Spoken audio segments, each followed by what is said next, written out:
Hello there. Welcome to After Hours with me, Jimmy Thistle. Today we're going to be having a great conversation with Martin. Now, Martin is the dad of Kate Turner, who I had on a couple of episodes ago. So you may remember some of the things that Kate explained about her childhood and, going through addiction and then recovery, and how her father was also, in active addiction for somewhat of her early childhood, but then got himself sober and clean. So when Kate and I had a little chat after our podcast conversation, we were just kind of chatting, and I, him being a gardener and me being a gardener, I said, oh, we should set up a podcast together, Martin and I, called like Gardeners After Addiction or something like that. So we laughed, and then a couple of days later she messaged me just to say that Martin loved the podcast with her on it, and that he'd be really interested in sharing his story. His thoughts of writing a book about his kind of life and experiences. And so I jumped at the chance to get him on sooner rather than later. So, it's a great conversation. I took a lot from it, so I hope you guys do as well. It's just, a lot of the people we've had on so far have had more problems with alcohol, because that's where I'm related to. My kind of experiences through alcohol. I have come across people in the rooms and things like that have substance abuses and addictions as well. So it's just really interesting, because addiction doesn't really, it doesn't really stop with one thing or another. It can manifest itself. So it was just really interesting to have a conversation with Martin from the kind of, a different camp on addiction. And Martin is, I believe, 70. So, to just get an idea of what it's like from a different generation and how he grew up as well. So it's a really interesting conversation, and I hope you take a lot from it, as I did. Sit back and have a listen. Martin, hi. How are you? Hello, Jimmy. I'm Martin. Hi there. Good. I'm Jimmy. Yeah. Thank you so much for agreeing to come on my podcast.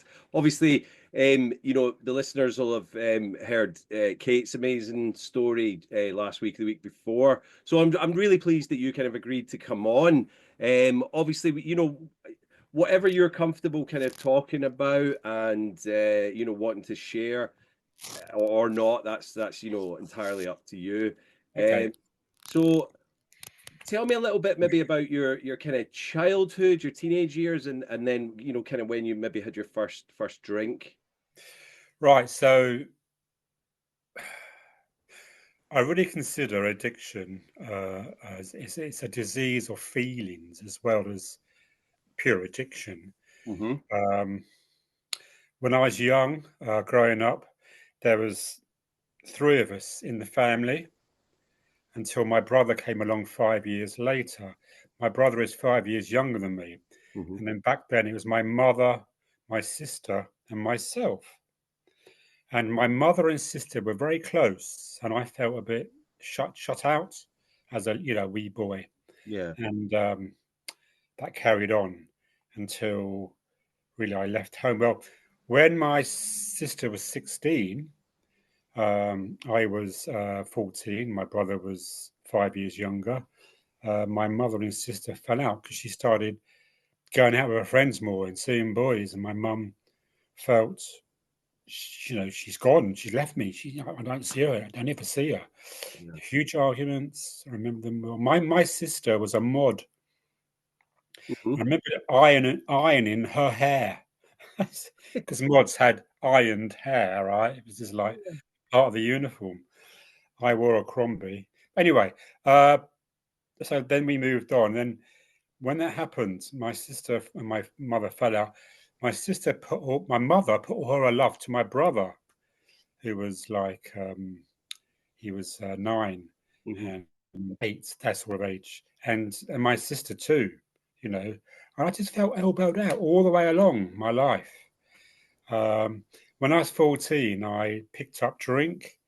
Um, um, there was four of us in the gang. There was me, Errol, Jeff, and Brian. Mm-hmm. Now, Brian's parents were back then. It was very big on off licenses. Off license were more prominent because they didn't really sell much alcohol in supermarkets, and there was off license everywhere. Yeah. Like William Hill now with the betting. So both his parents were agents for. They used to go around to off license. Oh, try this, try that. Here's a sample.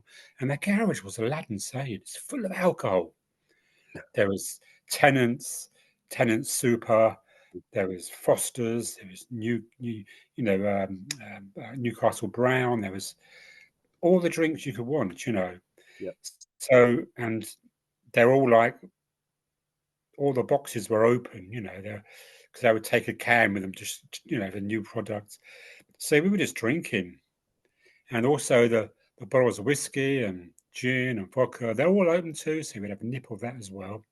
Got totally sloshed. Anyway, but then I kind of, at the age of 15, I started going in the pubs because my sister worked in the Apollo, Pinner Road. It was a new pub. And she had just turned 18 and she was working there. And she served me. I was like 15 and a half, and very tall and a bit stubbly. I kind of passed. Then I started, so Errol, Jeff and me were going in there a lot. We kind of, Brian, I think, moved out of the picture by then.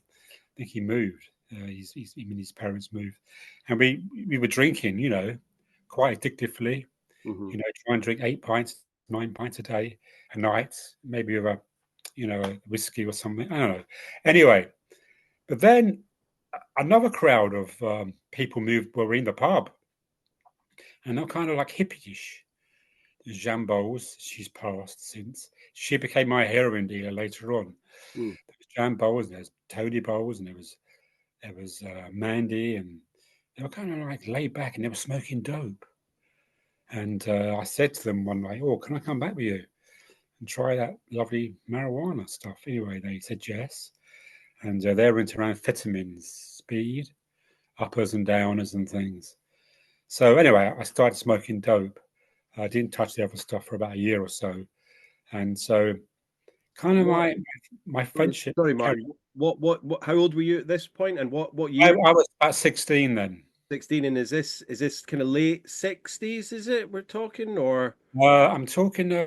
This is. I was 15. This was 71, 72. Right. Okay. Okay. My friendship with Errol and Jeff kind of fizzled out in the end because I was now in this crew. Mm. And this crew behind the pub in flats above knew a crew across the road, just across the road there. And they were like squatty type people, squats and into squats. And they were more hippie-ish and they smoked a lot of dope. Then I was kind of mixing between them and not really drinking much. I see Errol and Jeff occasionally. But then I got into harder drugs, into speed, snorting amphetamines, and then doing barbiturates and uppers and downers and black bombers and Mandrex. Have you heard of Mandrex? I have, yeah. What is that again? I mean, I've heard of it. It's like a tranquilizing drug that you Wow. take, and it makes you all calm, and you feel just like wonderful. Is it a bit like a ketamine type? It might be. Yeah. I've had that as well, the horse tranquilizer. Yeah. But no, Mandrex were more of a hypnotic drug. Right. And I got into that. I loved that with a bit of marijuana. It was fantastic. Then I drifted with them for a while, and then where did I go? Kind of mixing with the Harrow crew because a lot of those across the road people, the more hippie-ish type, had friends in Harrow. There was a pub in Harrow called the Roxborough. I was getting there, and yeah. So. And can I ask, how was so you're kind of going from 14 maybe to about 17, 18 at this point. I'm guessing schooling kind of took a back seat. Was that the kind of case? I left school at 15. You left school at 15, yeah. And were you working, or? I was working. I was working as a gardener on the parks department. Yeah. But working on the park, parts. Because I go around to Jan's or across the road, and I'd get home about 4 o'clock, 4:35, 5 o'clock sometimes. Then I'd be up at 7. Yeah. But I guess with that kind of job as well, you're not you can kind of maybe not come and go as you please, but it is a hard job as we both know, but you're Mm. kind of left to your own devices. You've not got someone, beating down your neck going, do this and do that. You can kind of just crack on and depending on how you're feeling, you can just get on with your day and then wait for the end of the day and then, I suppose get back to what you were kind of doing. Yeah. Yeah. Yeah. So I drifted on in that sort of situation for a Mhm. couple of years, 2 or 3 years, and then in 1975, I was working in a garage, Blue Star Garage, and the famous Mickey Most record producer. You've heard of Mhm. it? Yeah, yeah, yeah. He would come in, Mickey Most. He had a long black leather coat, long hair, and he was cool, man. Anyway, they had their main they sold petrol and diesel. The main supply was batteries, Uh-huh. and they sold. You don't know this, but Black Mariah vans the police used way Right. back in the 60s and 50s and 40s. They had an old one of those, and it was for sale. But the only thing was there was no floor in the back because the batteries had rotted the floor. So we bought it for about 30 quid. Well, I paid for it. And my friend Brian, me and him, we put a new floor in, we painted it white, a creamy white. We were going to go to Morocco. Wow.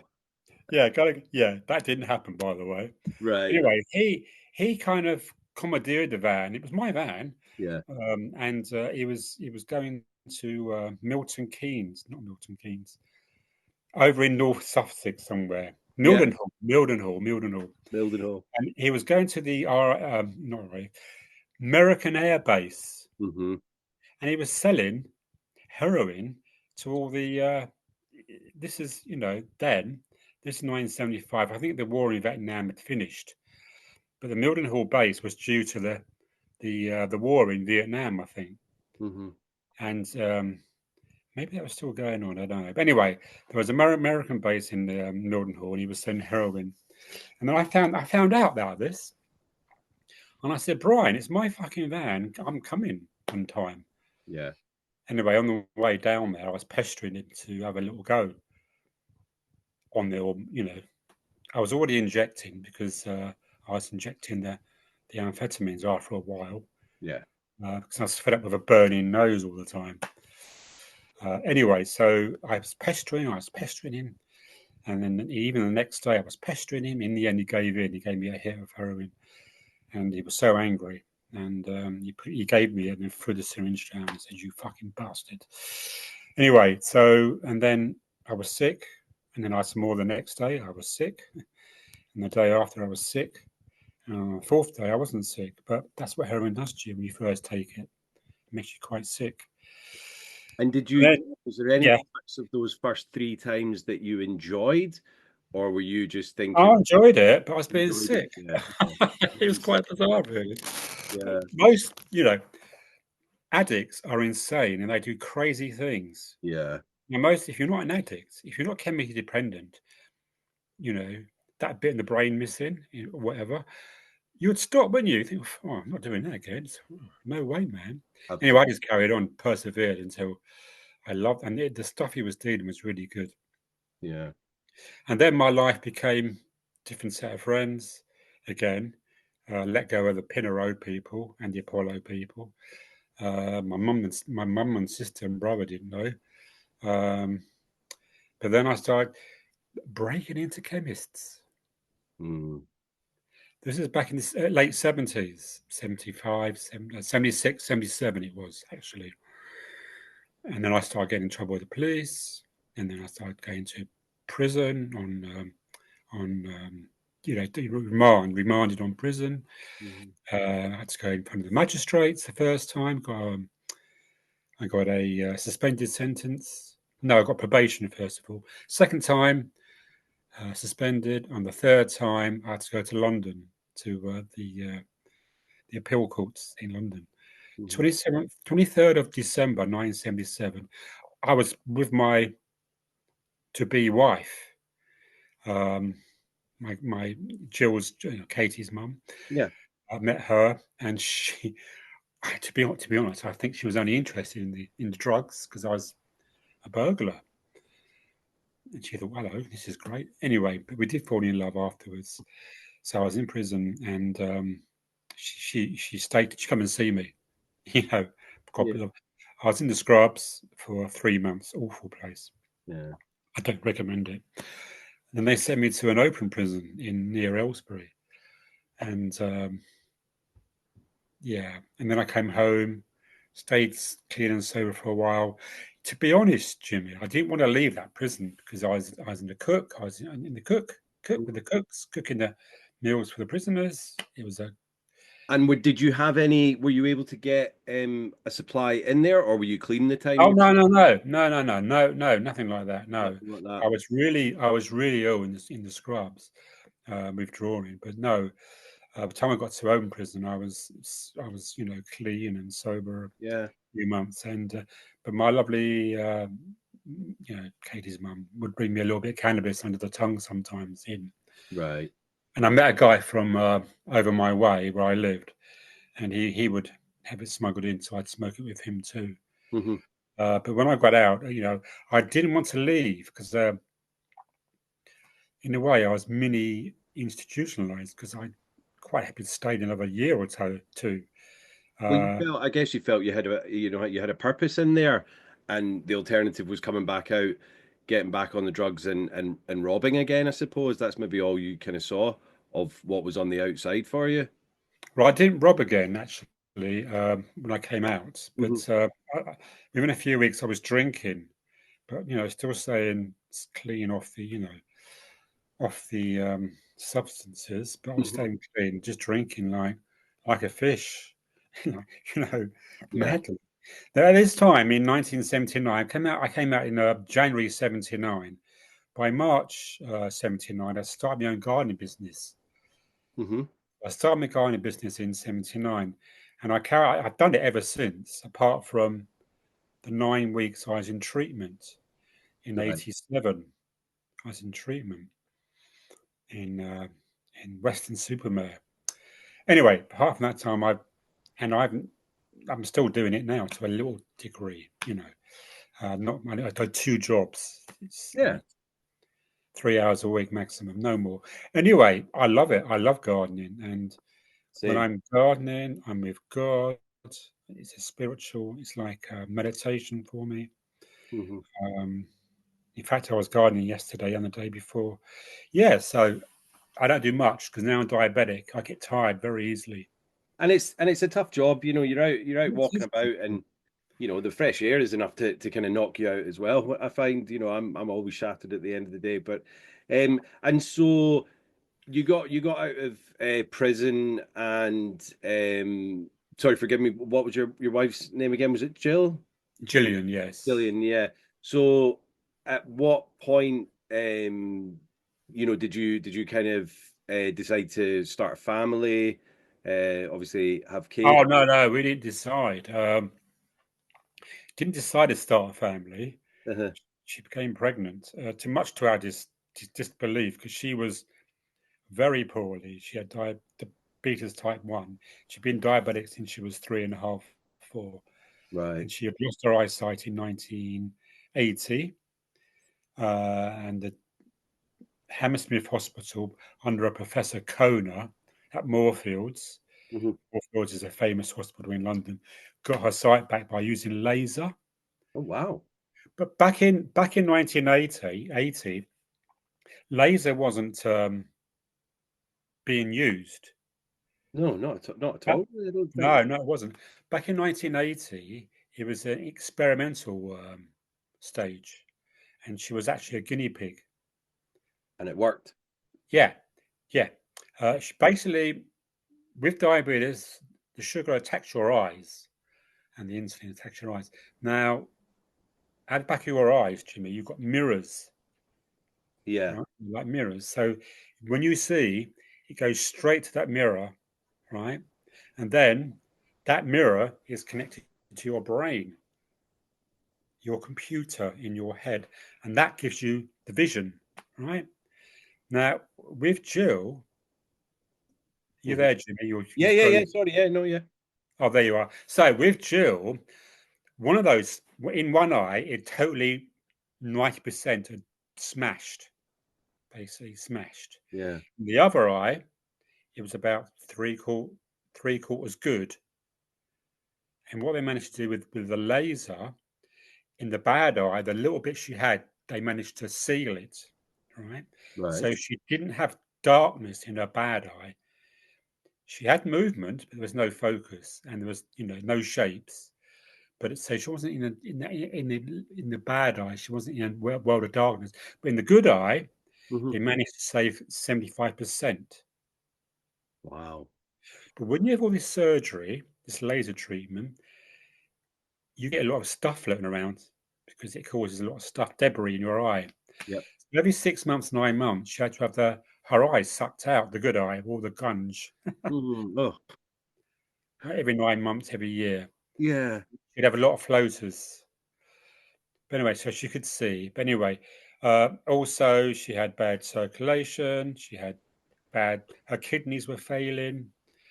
Um, she also had dead leg syndrome, where your legs feel like lead, Yeah. and she was on these strong tranquilizers to relax her legs. Anyway, so Was this related to the diabetes completely? yes, all related to diabetes. Yeah. Everything is related to diabetes. Now, funny enough, a year before she died, I got diabetes. Oh. Yeah. She had type 1, which is a bit more serious, but I've got type 2. Um, but the reason why I got it, Jimmy, if you saw me, I'm a skinny. I am 6 foot and I'm 11 and a half stone. Hmm.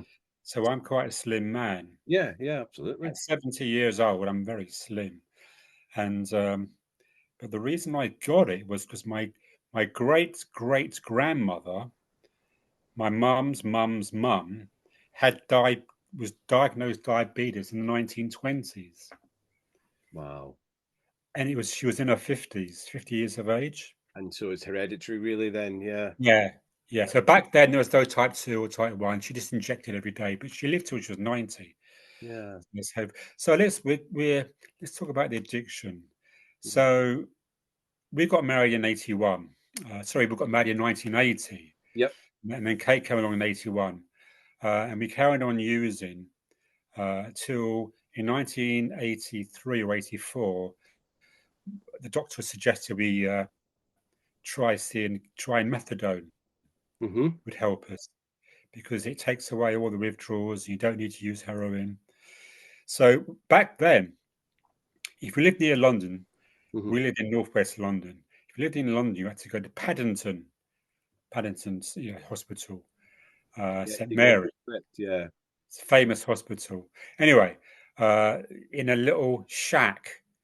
It wasn't actually in the hospital. It was like in a shack, sort of these, offices type things. Yeah, yeah, This. like a prefab thing, yeah. Yeah, that's right, prefab thing. Yeah, and we saw counsellors, and they gave us medicine. Gave us the first of all it was Phyceptone, and it was methadone.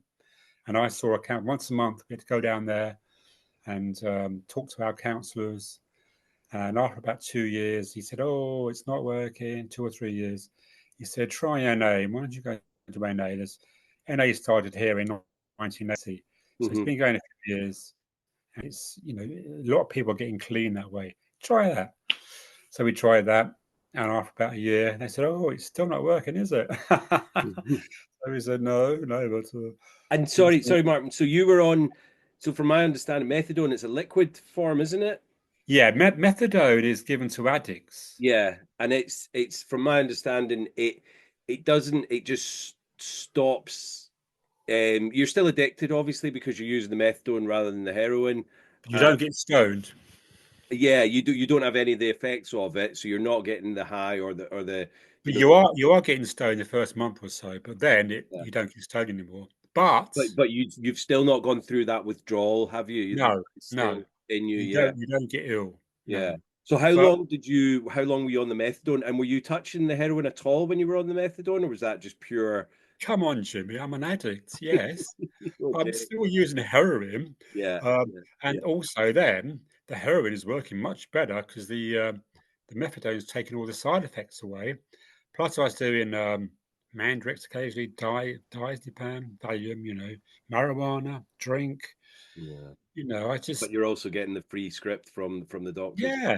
Yeah. A lot back then. A lot of addicts would sell it for heroin, Yeah. but I didn't because it kept us because I had to be up at 7, go to work. I Yeah. couldn't get up ill, go to work. No way.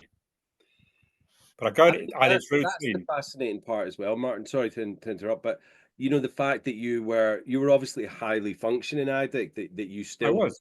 foresight to go, right, I'm not going to do this amount today because I've got to get up and go to work and provide for my family, I guess. Yeah. Yes, yes. Yeah. And Although so you were going to the NA, and were you doing that like weekly, or every couple of days, or? we were going to NA probably twice a week. Yeah. We were still using, and I was standing up and saying, "Yes, we're clean." Yeah. Everyone was Name's thinking, Martin, I'm an addict, and "Yeah, yeah. I'm Martin. I'm clean Yeah. today." And Yeah. everyone's going, "We don't think so, but if you all believe Collecting your that, it's chips. fine." Yeah. Yeah. So anyway, so, so the next time we went back, or a few times after we went back, and they said, "Right, I think you need to go to treatment." So okay, yeah, give us a script and we'll go. Yes, but here's the phone. It's all arranged, Martin. You just got to ring this treatment centre in Western-super-Mare and book yourself in. Oh, I looked at Jill and said, "That's a bit heavy." Yeah. So I rang the treatment centre and it's, "Oh, hello there. Yes, we're expecting you. And you're coming in. It's all arranged, and your wife's father, who was a very wealthy man, Hmm. is paying for her, and if he pays for her, you're coming free." Wow. So it's all arranged. Blah blah. This is about October. By What's this? December, Is this he was in. Yeah, 87, or go on. what year was this? Sorry, was this about 87? Did you say? Oh, this was 86. 86, right? Yeah. Sorry. Yeah. Yeah, this was 86. So I stayed at home with my daughter, Hmm. and hang on one second. Hmm. I can see her; she's asleep. Anyway, I stayed in with my daughter at Little home, Katie. Yeah. and that was bloody hard. Tell you the truth, because I stopped doing the heroin. Yeah. I just stuck to methadone, and I was very angry all the time because I wanted. But there again, there was a dry spell. There's none around, so I couldn't have any anyway. And I was carrying working, and she was going to nursery every day, and then I was home before to be home, and all that stuff. Um, I actually, at one stage, held a knife to my wrist. I wanted to Yeah. cut my wrist. I was that fed up and depressed. Anyway, didn't do that, and so she come home, Jill. Anyway, full of life, full of she Yeah. was clean and she was Was it going. five weeks she was away for? No, she was 8 weeks, 8 weeks, right? Right. and Yeah. then we spent the weekend together, and she was home, so I could go out. I tried to score, and I couldn't. The only thing I could get was amphetamines, and I'd gone. I hadn't touched them for years, for about 5 or 6 years. Amphetamines, Hmm. apart from speedballs, when you have heroin and Yeah. vitamins or Cocaine. cocaine, which were fantastic. Anyway, and all I could get was amphetamines. So I injected this, and it made me really ill. I was so ill. Couldn't sleep for 2 nights. The 2 nights that she was home, I couldn't sleep. Monday, I had to go to bloody treatment centre. Yeah. And they're hard, Jimmy. I don't know if you've been there. They're really hard. It's like a concentration camp. Well, I've been to. I mean, mine was for alcohol, but it was for Doesn't matter. It's all the same. Yeah. drugs. It was alcohol. It was everything. Mine was just at the start of the first lockdown as well. So it was kind of almost a bit of a Oh, okay. thing that I was in this little bubble where we would get our food made for us rather than having to, 2 meter distance at the supermarket. So we were kind of separate from that. But All right. I know there's a lot tougher ones than the one that I went to as well. I think there's Shardale and Littledale in the kind of northwest, sorry, that a few of my friends and people I know have been to. So yeah, they're not. I mean, obviously, once you go in and if you do the work and then you come out the other end, sober and clean, then you do have that kind of euphoria, don't you? So I guess you were seeing that from Gillian. Well, yeah. You were going in, and it's the fear of going in. I mean, when I went in, I was completely off my face, and I couldn't understand why they wouldn't let me bring my bottle of vodka in with me, but they were kind of like, "No, you've got to leave that. Can I drink it on the street?" They were like, "Yep, you do that, but you need to come in at some point." So I did come in, and they gave me the medication and things. So yeah, yeah. So how They was it gave for you when you went in there? well, they gave you a detox, Liberum, for a Oh, week. yeah. No help at all. Couldn't No. sleep. But yeah, apart from that, they put you in group therapy, which is like a bunch of lines all snapping at each other, Yeah. really, and the counsellor trying to manipulate people. My counsellor used to say, Martin, how did you feel about that? And I'm thinking, I was talking to you earlier about addiction as an illness of feelings. Yeah. And what I should have said was, I fucking don't know how I feel. What do you fucking expect? Yeah. Don't you know about, his name was Brian, don't you know about addiction and feelings? Oh, God, he really drove me twisted. He always picked on me. That's what it seemed like, but it wasn't the case. He was picking on everyone. Yeah, but you just felt singled out. Yeah. Yeah. Yes. And There was was Brian was Brian because I know this was obviously, a number of years ago now, 87. 87, so nearly 40 years ago. When I went in, every single key worker and counselor in there were ex-addicts and ex-alcoholics. Was that still the case back then as well? Same. The same, yeah. The Yeah. same. Yeah. It's quite a famous treatment centre. I won't mention it to Hmm. you, but it's in Western Supermare. It's the first 12-step treatment centre in the country. Wow. So they were fully steeped in Narcotics Anonymous in the fellowship then, yeah. They did, yeah. We used to go to AA each week. We used to go to NA, Hmm. Coda, all sorts of things. Yeah, had us. But the food was like a posh restaurant. It was amazing. That But you was had to help clear up. You had to help wash up, and yeah. you couldn't get away with it. They tell me, did you do any meditation in there? Because we did meditation. No, no, we didn't do that. I No. really enjoyed it, but a lot of the guys that were in there just used it as an excuse to go for a nap. And it was like you could tell the difference between the people that were napping and the people that were really kind of getting involved. And I'd never done meditation before in my life, and it took me a few sessions to get it.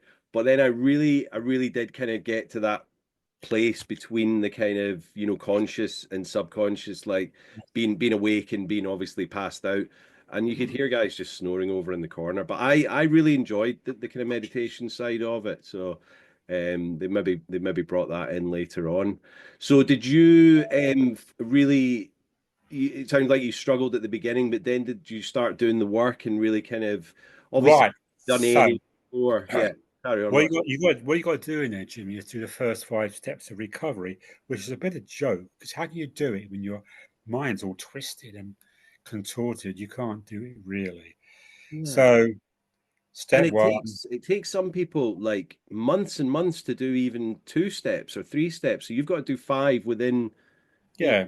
Yeah.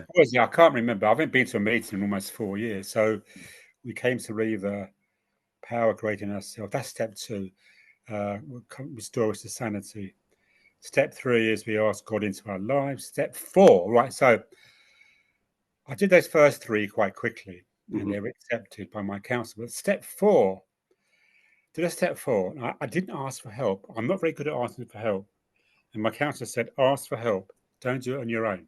Yep. On my own, because I thought they were all a bunch of wankers, because they're all addicts trying to kill me, snap my bum off.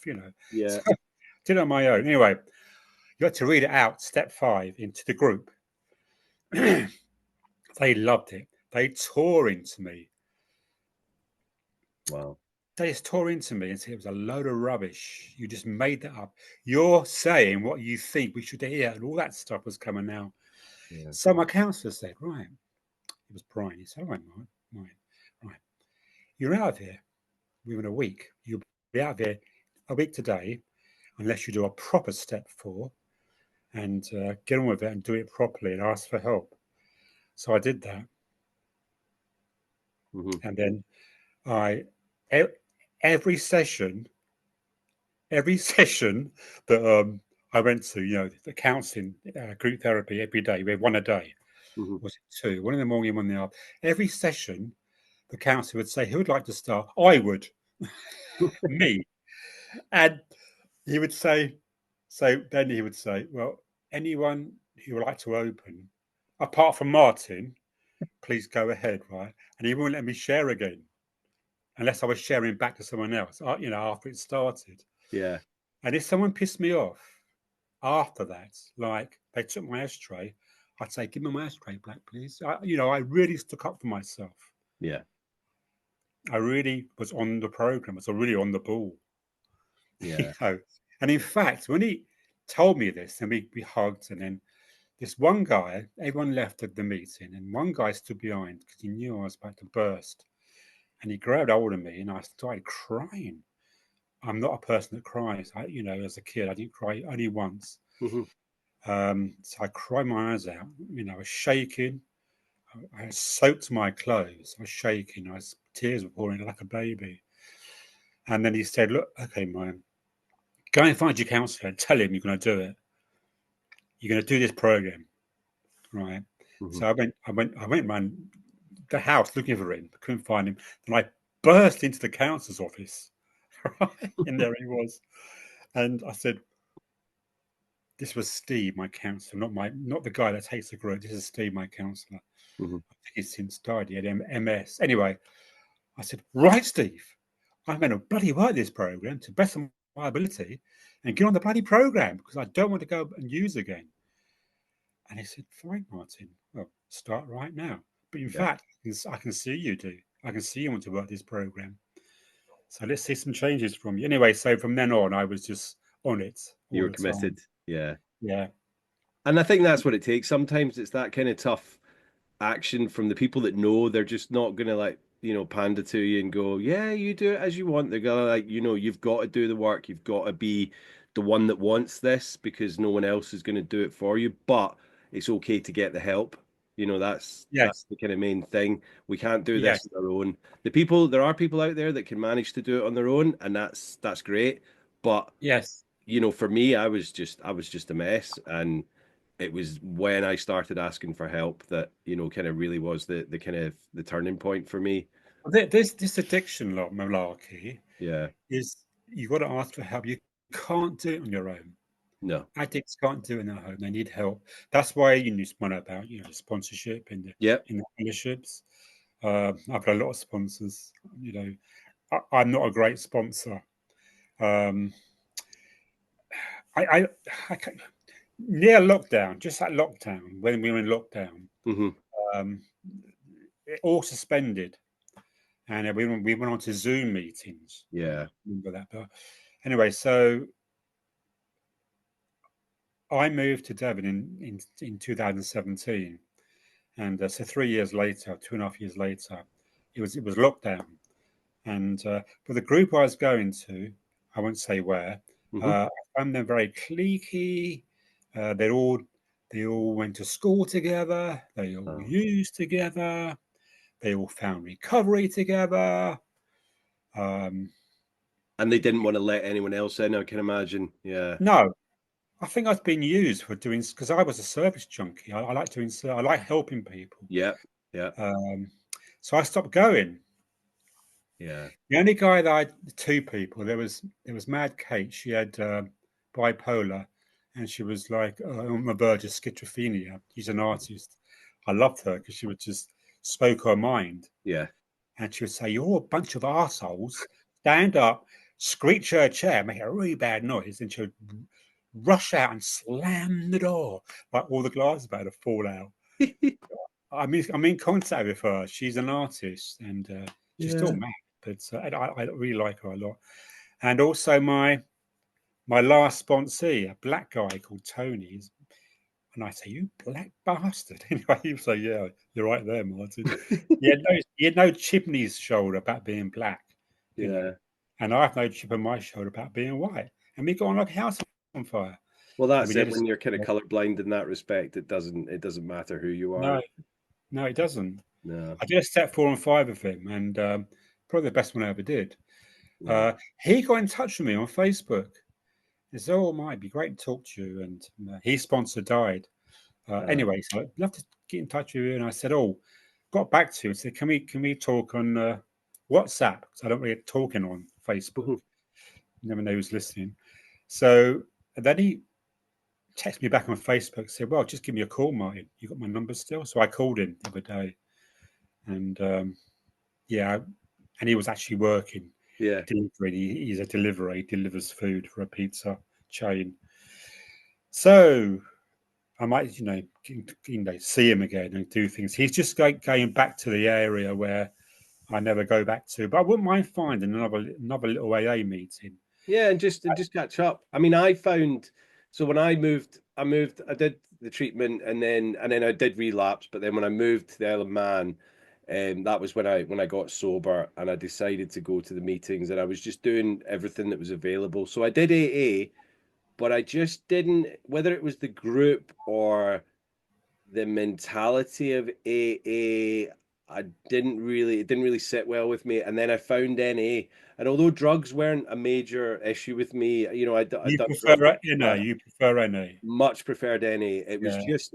And it was the group that we had. There was only like, this was kind of during COVID, so there was only four of us in that. One of the counselors from a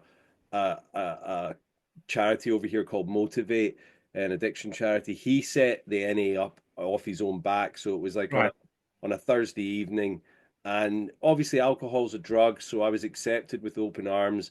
Of It course it is. grew from like four people till about 20, I think, because I did it for the first year and then I wanted to kind of start, branching out and doing my own kind of recovery on my own. Like I know it's still there and I go back to it from time to time, but any over Alcoholics Anonymous was just the way for me. I know Yeah, I agree with you. I prefer NA. I think they're more sympathetic. I mean, I've had things like in AA, talking down to me. Martin, there's another fellowship for you. It's called yeah, MA. Have you heard of it? Yes, of course I've heard of it, you dickhead. Anyway, but I didn't say that. I mean, I wish I had. You might yeah. have helped him. But yeah, so the last few meetings I went to was AA.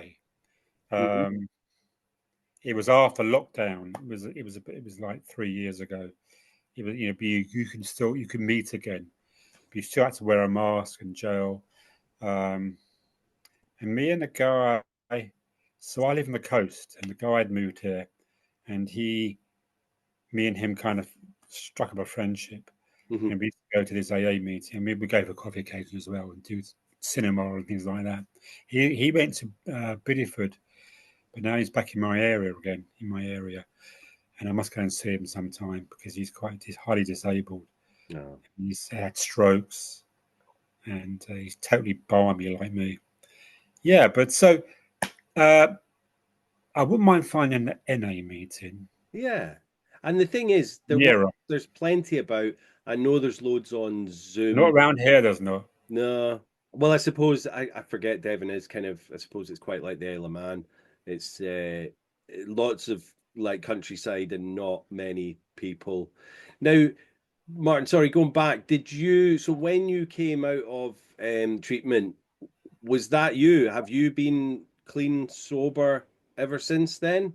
How did No, that kind right. of So work? basically, when you leave treatment, the day before you're in a circle with everyone from the Yeah. treatment center. You're all holding hands, and they pass around this disc. It's like a little disc. In the fellowship, you have those little discs, don't Yeah, you? yeah, yeah. And we put it in our hands and give it a rub and then Yeah, that's right. Then you say yeah, something nice to the person who's leaving. Anyway, yeah. on that disc was on the disc was a circle, but it wasn't. This circle wasn't complete because recovery is never finishes. It's Yeah. ongoing, and you're never recovered. You're in recovery, but you're never recovered. And I Mhm. do believe that. Anyway, so the next day, I get a taxi down into Weston and get on the coach, and it's those decker coaches. So I sat upstairs right at the front, Yeah. and I felt like God. I felt like I'm clean. Yeah. I'm 9 weeks clean. I've cracked it. And we were going to London meetings in NA before I went into treatment, Mm-hmm. and they were scary. This is '86, and there were loads of meetings in London, but no meetings on the outside of London, apart from a couple. Anyway, so I thought I've got so much to offer those people in London, because Mm-hmm. I feel like a spiritual guru. Anyway, I went to my first meeting in Shepherd's Cottage. Um, Shepherd's Cottage, yeah, Shepherd's Cottage, and just sat at the back shaking. Yeah. A mess. Yeah. I was sitting in the back, shaking, terrified in case someone come near me. Yeah. All Yeah. those same feelings came back to me. Yeah. It's an illness of It's an feeling. illness, and then it's like you can get clean and sober, but then you've got to do the work, and that's the main thing. You've got to keep trudging. You've got to Yeah, um yeah, it is one day at a time, especially for the yeah, first year or two or three. It's not a case of, right, I'm clean and sober, I can share this and tell yeah. everyone the good life, but you've got to put in the work yourself. Yes. Yeah. To be honest with you, Jim, I did, to best of my ability, do the work, the Yeah. written work, but I am dyslexic. I've learned I'm dyslexic. Hmm. I was ADHD, and now I'm dyslexic. I get really messed up with that. Mm. Um, I left when I was at school, at 15, in March. The school gave my mum a letter, and I gave my mum the letter, and it said, I wasn't due to leave till August, I think, or July when you leave school. But this is March, and the letter said, your son, he's really not done well in school. He's hardly ever here anyway, because I was Mhm. always true and I hated school. So we feel that you might as well leave now. My mum was furious Yeah. because she thought, and my school reports all said, what my school report said, he could do better. He's got it in him to do better, but I was dyslexic. I don't Yeah. understand everything, and I need him really. Back then, this is back in 1966, 67, 68, 69, 70. When I was at, secondary modern school, I didn't have a clue. They didn't have a clue about dyslexia. I No, don't think they even I- invented. they just thought you were, well, they'd probably call you a thicko, and then Amazing. you'd get the ruler or whatever wrapped over you. It was crazy. It was crazy times. I think my dad's left-handed, and he got the cane because they forced him to write with his right hand. Because Yes, I did that as well, and I got the cane once. yeah, so I think my dad developed a stutter, and we Me, think looking me, back that me was too. because of the cane. Yeah, Me too. I had a terrible stutter like that. I would get really stuck. yeah, It's all to do with the family bringing up. yeah, yeah. I mean, it's just all these little like traumatic, things in your childhood can have such a kind of Huge. long lasting effect. I I was think, also sexually abused at school. yeah. Oh, you were, sorry. Yeah, Oh God, that's. yeah. And do you think any of that led to the kind of, wanting to escape through the drugs, or, do you think that I'm was not destined to sure. happen? There are two theories on that. Yeah, One is that you could be a born an addict, yeah. or the other one is you could have a massive trauma. I think I had a trauma in my childhood when I was 5, 6, 7, 8, 9, maybe. Hmm. Around that time, I might have had another trauma. But being sexually abused by one of the masters at school, he was sadistic. He was a PE instructor. 30 years after I left school, I went to the police about it, Mm. and they researched it, and they came back to me and said, I had an inspector, a lady inspector. She was really good. She come back. She said, "Yeah, Martin, a week later, Martin, we believe you because this man went to prison for this offence. Oh, So we know you're not lying, but yeah, why did you keep it a secret?" I said, when people who are being man or woman being sexually abused when they're young yeah, quite often keep it a secret yeah, for the shame or whatever reason. I think I really didn't trust my mother or my family. I didn't tell them.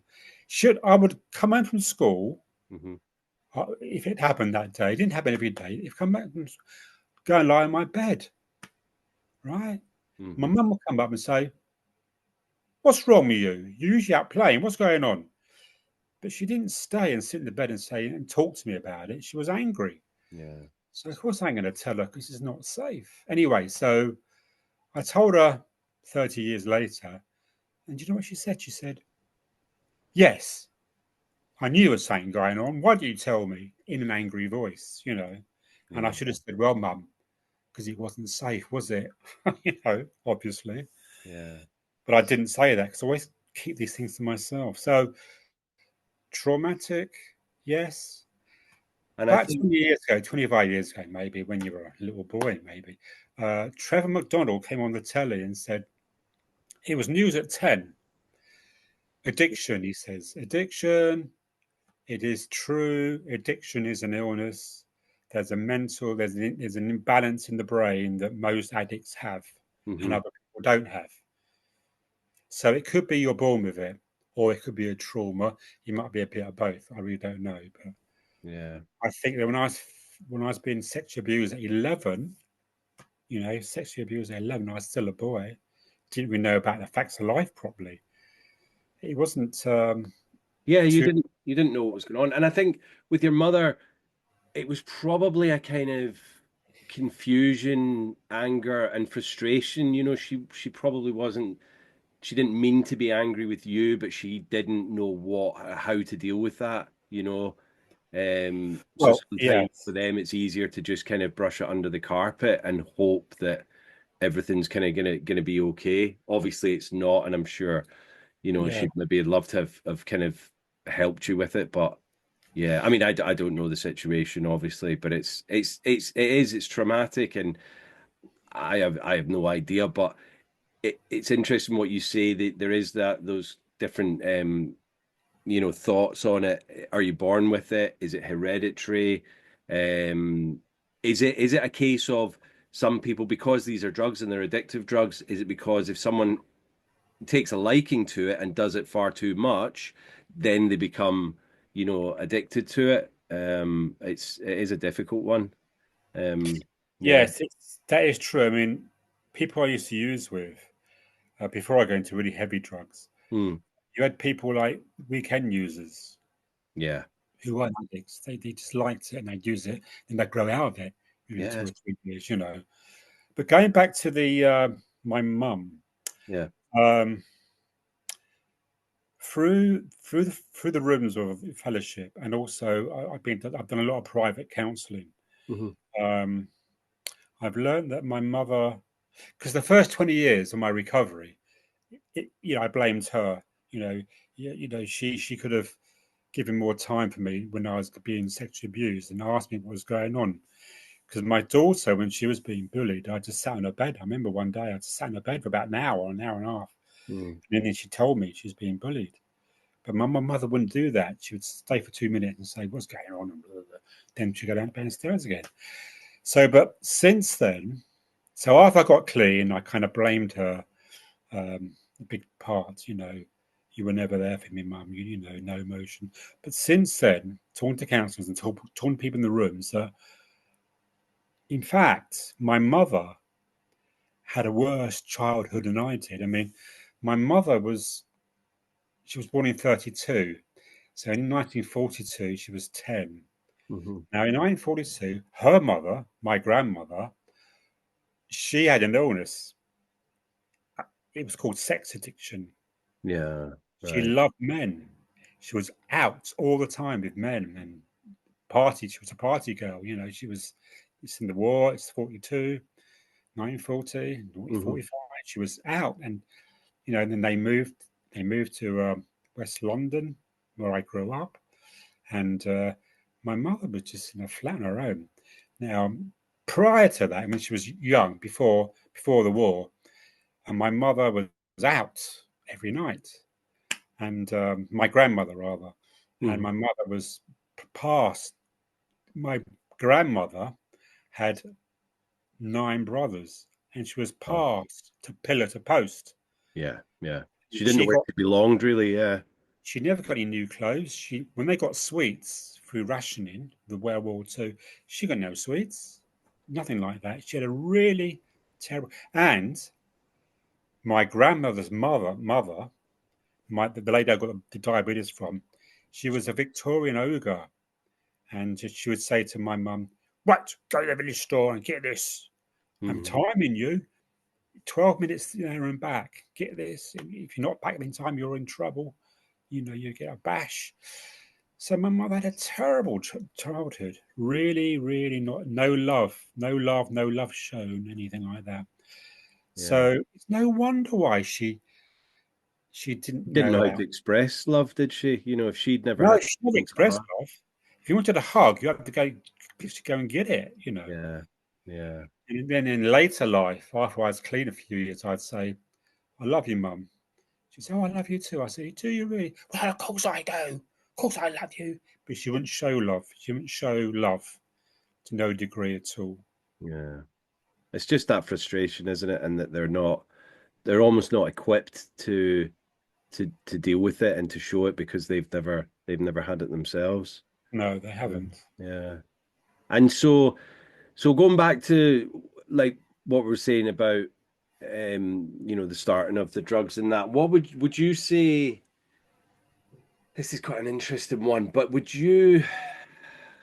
what would how people say, a lot of people say weed is the gateway drug. Now, what are your thoughts on that? I would say it was more alcohol. I would say alcohol. Most people haven't smoked until they had alcohol. Yeah, yeah. Alcohol is kind of minimized by a lot of people, especially the government. Because it's so socially acceptable, it's legal. People want Yeah, to say, sure. no, no, no, You can you buy start it. smoking weed, then you're going to lead on to other drugs. Now, I didn't Yeah, smoke weed that's an until I'd excuse. had, yeah, until I'd had alcohol.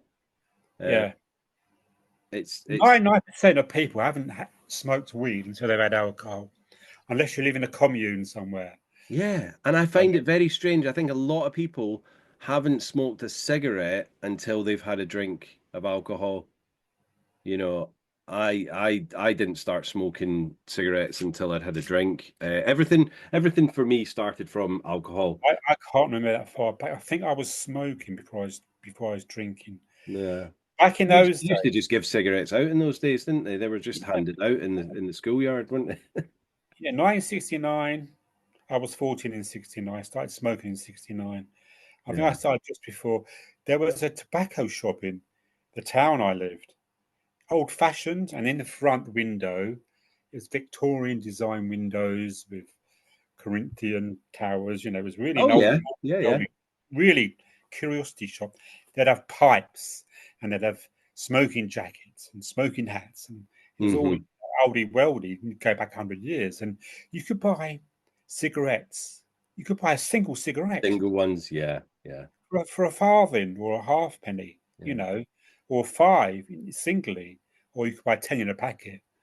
You Well, know, smoking was a lifestyle, wasn't it? It was like this whole status symbol. If you smoked, little, unfiltered ones, that was kind of the bottom. But then if you were up at a pipe and then cigars and things like that, or you could have a bit of snuff or, chewing tobacco. It was a whole lifestyle and industry. I yeah. think where it said a lot about your status on what type of tobacco you were on. It wasn't a case of you smoked or you didn't smoke. It was how did you ingest the nicotine in the tobacco? Yeah.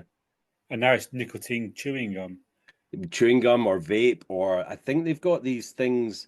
They're quite big in the Scandinavian countries where you put it in your lip.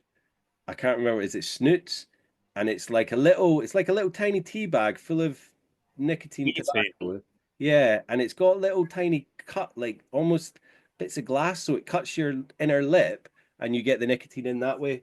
Oh my God. Supposed to be healthy because you're not smoking anything, but No. I'm not Now convinced. with vaping, I mean, this all started with Sir Walter Raleigh in the 15th century. Yeah. Before 450 years later, I mean, I reckon in 100 years' time, people won't be vaping, people won't be smoking or anything like that. And they're going, well, what the fuck? Why did we do that? For God's sake. Well, John Lennon, in I think it's the song off Revolver, I'm Only Sleeping, he Yeah, goes, and curse Sir Walter Raleigh, he was such a stupid git. he Because was. like, why did he bring this back? I think he brought back potatoes as well, but He did. yeah. It And was a money making thing. Yeah. yeah, and it's true what you say because smoking's on its way out. You know, you can't see cigarettes behind the gantries anymore. There's no advertising; it's all gone. You still buy them, but they're going to You be still going see out. people smoking though, don't you? You still do. I don't see so many of the youngsters smoking. It seems to be all these No. like single-use vapes that you see just Yeah. thrown in the streets. But I think it's going to take a lot longer. But I think alcohol is going to go that way. People are going to start like it's linked to like 7 different cancers. It affects every single organ in the body. It's definitely as bad, if not worse, for you than smoking. Whereas all the other drugs put together, alcohol Is the and worst. It's tobacco a kill bad, many, many bad more. drug. Yeah. So it's Oh, I think once people start realizing when they start doing their own research and it starts coming out that actually, yeah, alcohol's really not good for you in any way, shape, or form, people will yeah, start to please. kind of wake up and notice that it's bad for you. And as we both say, you know, to me the one drug that leads to the other stuff. So I think alcohol is for me is the gateway drug. yeah. If people say, "Oh, marijuana is a gateway drug," they they say that because they enjoy they love their drinking. They don't want to say, "Oh, alcohol is a gateway drug." It's not really. I Yeah. I think mean, it's I think for weed, I haven't done weed for a long time because it made me a bit paranoid when I was in my 20s, so I just gave it up. But I mean, I think the medicinal stuff that they sell now on prescription is they take out that part of it, so you're not getting the paranoia. oh, what's To it called? me, the marijuana is kind of separate from it all. I'm not condoning it at all, but I find it a little bit. Uh, I know it can still have a negative impact on people's lives when that's all they're doing all day.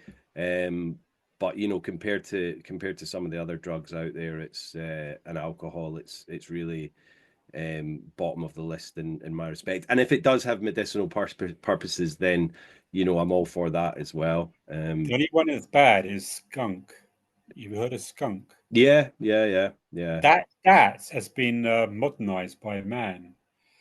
If you take cannabis as building blocks, Hmm. they've changed the building blocks to get you more stoned, and it causes in particularly young men, adolescent men, Hmm. they go into cannabis psychosis, Oh, and once you get that, you have it for your life, even if you stop. Apparently, it's uh, skunk is a bad one. It stinks. It's horrible. yeah. I can smell it where I live sometimes. I think, oh God, This is the thing. You go over to the UK. It's not so bad so much over here, but you go over to the UK and you walk down the streets. can you smell it? It's pretty much decriminalized there anyway now, isn't it? So it's kind of, Yeah, you know, people aren't getting lifted for it. But I was hearing obviously when I would go into NA and I was listening to one of my friends there. I mean he was into heroin as well, and he's now clean for I think it's 4 years this month. Um, and he was doing a lot of psychedelics as well, which were coming over. They were basically being manufactured over in like Asia or somewhere, and you were buying them online. So these were all just oh yeah, I've heard of that. basically, you know, mixed in a lab somewhere across the other Yeah, side of the world, and then they were just shipping them to everywhere. So you don't really know what you're getting as well. no, no. And so, Martin, have you? So you've not gone back again. Sorry, you've not touched. Have Right. you So been yeah, clean since I then? got clean in '87, Yeah. and then I relapsed in 1999 on marijuana. But not with heroin, just with. No. I've been clean 38 years from heroin, but Well done, man. all the That's other drugs, apart from alcohol and yeah, marijuana.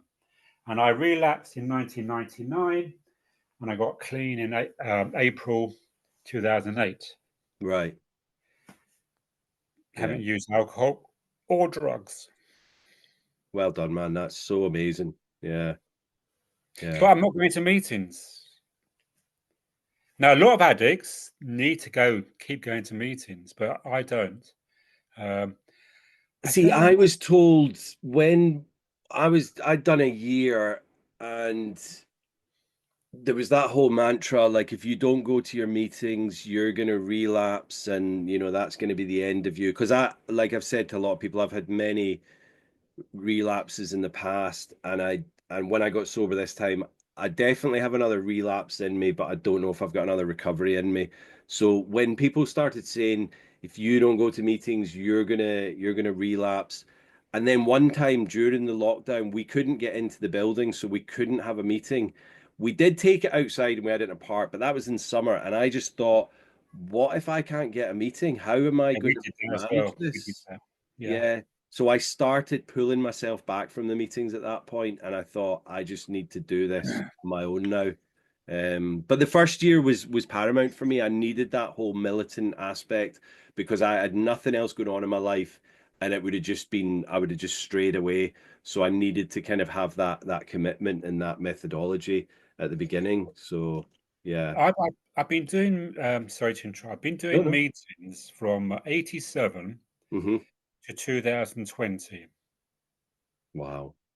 Wow. And I was doing service 99% of the time. Yeah. And it's kind of, I suppose you must have heard this saying, a service junkie. Yeah. I was Uh, one of I'd, them. I'd I one or was one of two them. commitments every week, which would keep me to meetings. Plus, I like giving. Yeah. And then I kind of got disillusioned with it in lockdown with all the Zoom meetings, and I was seeing faces I hadn't seen for decades popping up, and I thought, no, I can't be. For me, Zoom meetings, AA or NA, mainly NA. In fact, it was only NA. Sorry, no Hmm. AA Zoom meetings. I got totally disillusioned with it all, and I got disillusioned with the fellowship to a degree. Hmm.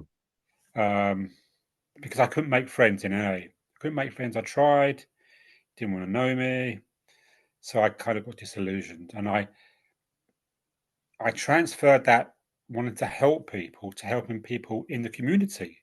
Yeah. So when I moved here, I got a position on the horticultural um, society in the village I live, and I was doing all the flower pots, and the tubs, and Oh, nice. detailing the watering, all that stuff. Yeah. Then I'd been here 3 months where I live now. I had no friends. I thought I was lonely. It's lonely as hell.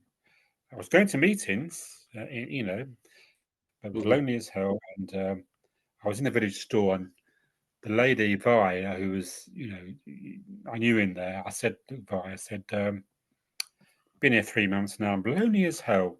Oh, go and see Frances across the road. She'll help you out.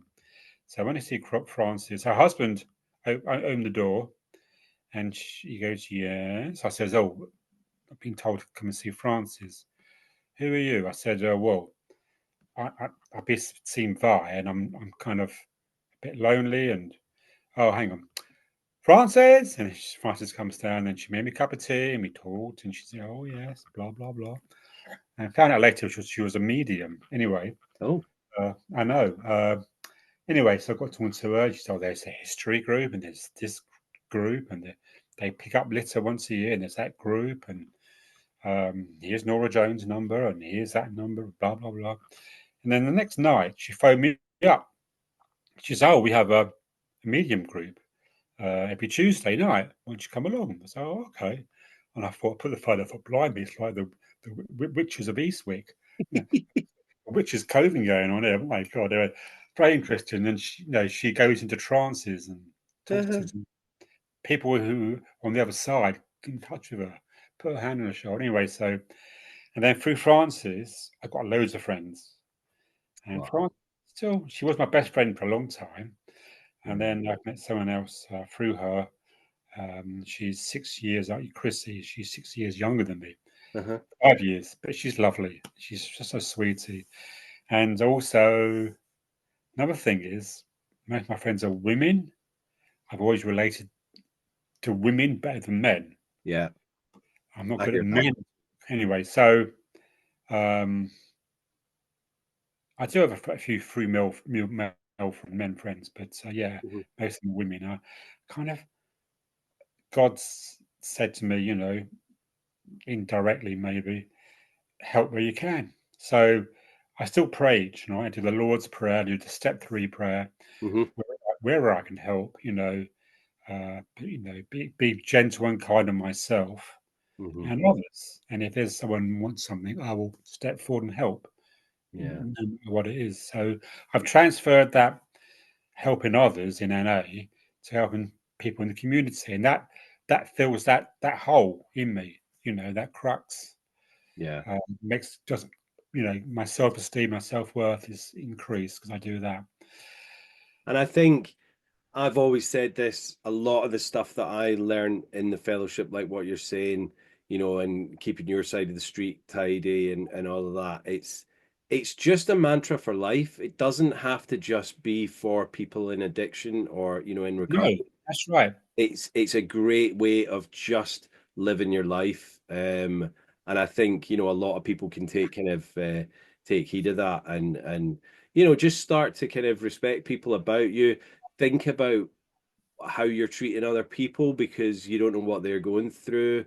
It's that whole thing about, like, when I was speaking to Kate, when you go to a party or whatever and people say, "Oh, what are you having to drink?" and you say, "Oh, I'm not drinking," and then they go, "Why?" Like, how dare Oh they? yeah, yeah, yeah. I heard you earlier about this. Yeah, Yeah, like, you how just dare they say, ask you? It's my own personal choice to not yeah, drink. just say, look, I'm not going to tell you why. Can you cope with that? Yeah, yeah. It's my choice. You do you, You and do I'll what do you me. want, and I do what I want. I don't need to drink. Yeah, A lot of people say to have fun, you've got to drink, but then an hour later, you see them a right mess, puking up all over the place and being outrageously bad to people. yeah.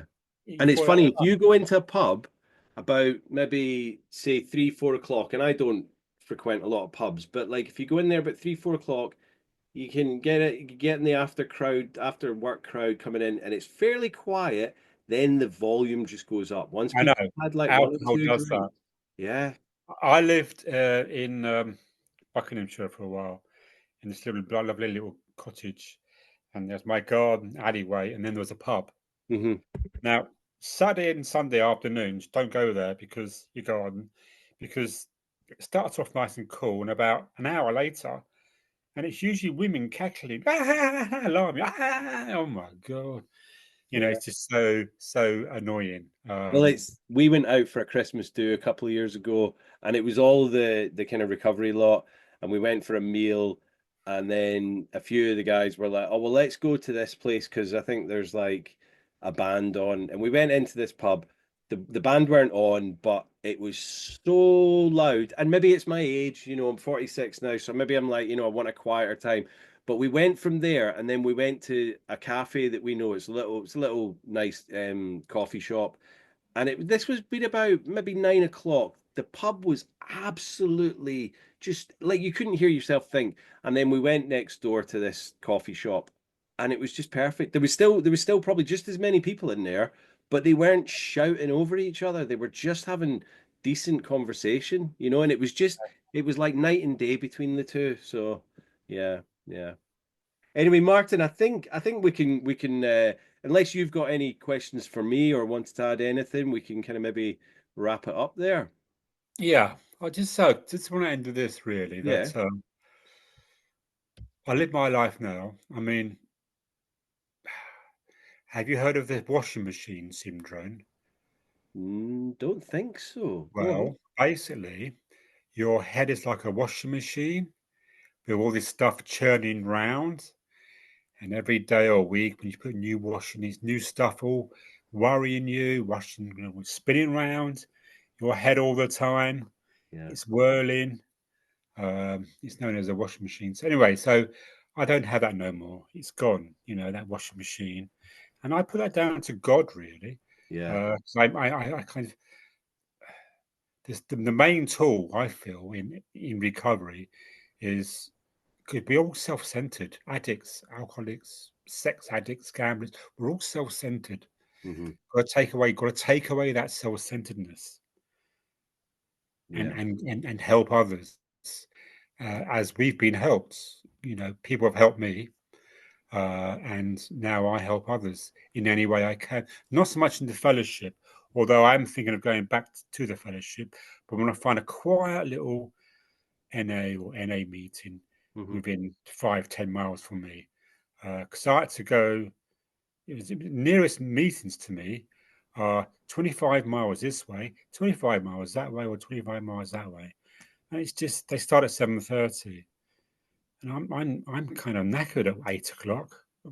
Looking to go to bed soon. Can't do it no more at Why my don't age. you set one up, Martin? Well, that's another thing. Yeah. There is one girl in my next village along. She's Hmm. literally 3 miles away. Um, she used to go to the meetings I used to go. And I have said to her, "How about setting a meeting up?" So Hmm. could do that. So Yes. I could be treasurer. Yeah. She could be secretary. I could be tea person. You can She do could all the be service until you get people in that can then be yeah, the service yeah. addicts as Get well. people in, Yeah. and also I imagine local groups nearby can come do shares for us. She knows people. And the sad thing is, it's you'll set a meeting up and you'll find people. I mean, unfortunately, that is the status of it all. There are addicts out there that will be dying to get to a meeting, and you'll probably be kind of adding the extra chairs in no time, which is obviously great for them and great for the meeting. But it's sad that we live in a world where you can set up a meeting in the middle of nowhere and there's addicts all around looking for help. I Um, know. Well, what I do, I know people in the fellowship. I can ring up and get starter packs, yeah, you get hearings, get the posters. I will take the posters round to doctor surgeries, libraries, wherever I can put them up. yeah. So the addicts in the community will see them and know there is a place they can go locally, Hmm. you know. Well, I still And keep my keyring on my car keys, so I've got my multiple years one. So yeah, it's always there as a reminder. But yeah, Martin, thank you yeah, so it's much been great. Yeah, for giving up your time to come on and chat. I know from I know I've taken a lot from this conversation, and I know that so many others out there that are listening to it will. So yeah, just thank you again for sharing. Yeah. I know that when I do a share, I'm always being told this. I'm all over the place. I start one story and then start another before I finish the first story, and I do that all the time. So But if if you I watch a film nowadays, since like Tarantino, nothing's linear, so we don't need it to be linear, Martin. no, we It's don't. great. I like it that it goes here, there, and then we come back and then we go off on another tangent. It's Yeah, the same as it's me. more, I it's digress. more, it's more natural, isn't it? Yes. Yeah. Okay, Jimmy. Lovely talking to you. Yeah. And you. Right, Martin. Well, thank you very much. And we'll chat soon, I'm sure. But thank you again for being on today. Cheers. Okay. All right. Take care, Jimmy. Thank you. Bye bye. Enjoy life in Isle of Man. Cheers. Well, yeah, thank you, Martin, so much for having taken the time out to have a conversation with me today. Such a fascinating and in-depth look at his life and life with addiction and then recovery. I hope he does feel inspired to set up that NA group on his own, because that's what, if you can't find one nearby and you're looking for it, and you've been in recovery for years, then there's always that option of setting it up yourself to help others. As I say, with our group, there was only 4 or 5 of us in the beginning, and it's just grown from strength to strength. And when the government and the local councils aren't equipped enough to provide these services, then people like Martin doing that on their own can really really make a difference. Yeah, just a really lovely chat with Martin. And I just hope that, people have taken a lot from that. Just from, listening to a different generation's viewpoint and how times were different, but equally it's led to the kind of same end point in being addicted to substances and alcohol and things. So, yeah, put some comments on the comment section and let me know what you think of today's conversation and chat with Martin. Put comments on my Instagram as well. And just let me know what you think. Remember to subscribe, follow, just send me a little review, and a 5-star. If you've enjoyed it, hit the 5-star button, and that, that kind of helps me get this out to more people. It's been an amazing couple of weeks since I started doing this. Had some great chats with people, and there's plenty more to come. So I've got a lot more booked in. If anyone is, kind of thinking, I'd love to get on Jimmy's After Hours podcast and share their story if they think it's going to help other people. And even if you think, I don't have anything to say, I'm sure you do. So, just give me a shout and we can see about getting you on at some point. But that's kind of it for today. So, enjoy your weekend. I'll be putting this out Monday, so enjoy your week and the weekend after that. Thanks, guys. Take care. Bye-bye.